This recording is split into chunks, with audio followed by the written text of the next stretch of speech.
Scorn is finally here after it was initially announced back in 2014. You are a weird, freakish character who is tossed into an unforgiving gray world filled with H.R. Giger-inspired locations and creature designs. Over 6 to 8 hours, you'll stick phallic objects into bunghole-shaped biomachinery, shoot biologically powered guns at weird flesh puppets, and it's available as part of your Xbox Game Pass subscription. So let's break down this weird, fleshy mess of a game in the XboxEra review of Scorn.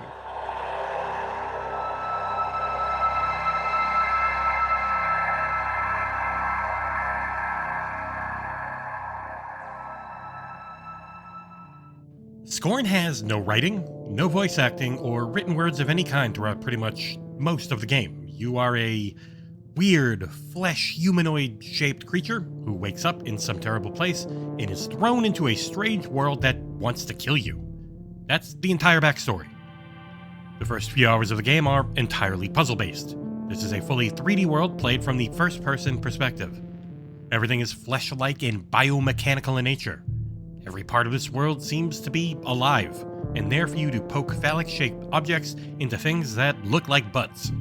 The puzzles themselves tend to be pretty straightforward, with minimal trial and error mixed in. You'll most likely find yourself wandering around with no clue what to do until an object lights up that you hadn't noticed you could interact with before, and a light goes off over the top of your head. There is nothing in this entire game in the way of a path ever being given. You will stumble in this disturbingly fleshy-filled series of bland and honestly quite ugly corridors. I reviewed the game on PC with settings at max, and I was surprised at just how ugly the majority of the game is.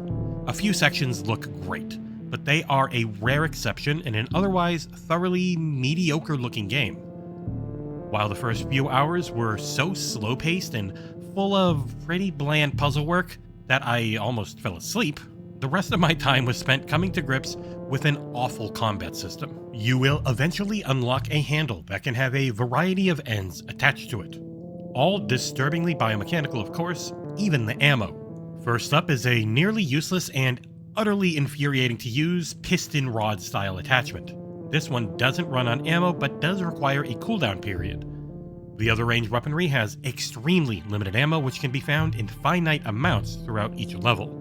When you have ammo, they felt okay to use on a mouse and keyboard, though a bit too stiff with a controller. I was able to fine-tune the aim, but with the surprisingly large number of enemies that you'll face as the game progresses, I found mouse aim to be far superior in being able to stay actually alive. Health replenishments are similar in their finite nature within each act. This was especially frustrating as the game routinely takes away a health segment from you during unavoidable cutscenes.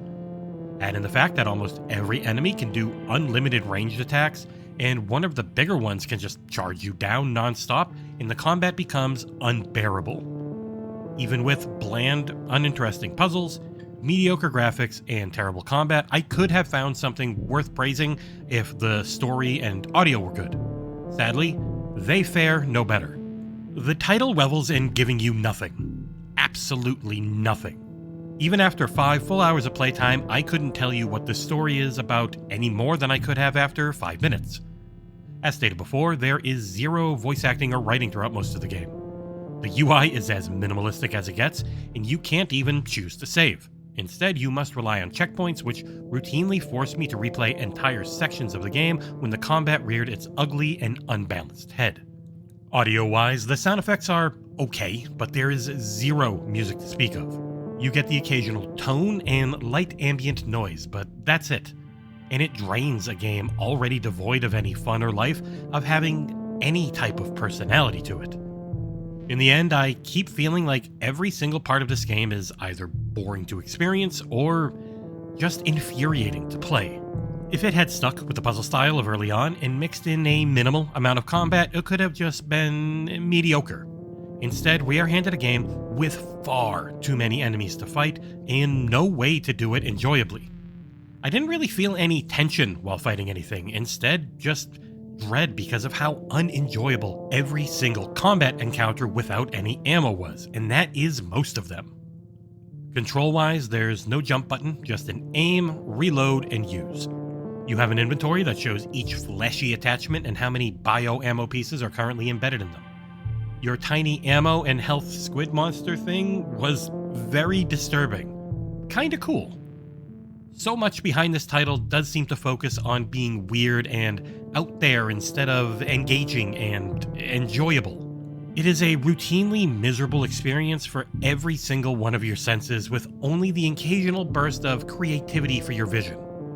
That's what really gets me in the end. I don't understand how something that took so long to come out released in this state.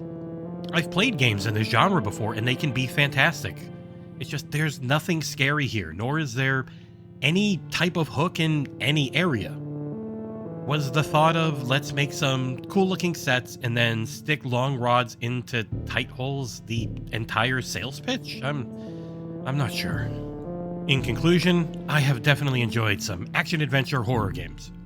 Limited ammo and health reserves can be a great tool for upping the tension, and a great story helps making it worth see things through.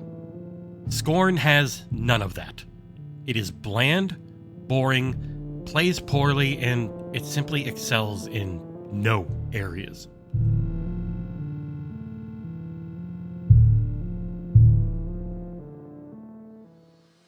Thank you so much for watching, and if you can like, comment, and subscribe, it really does help our channel grow. And we'll see you here next time on XboxEra.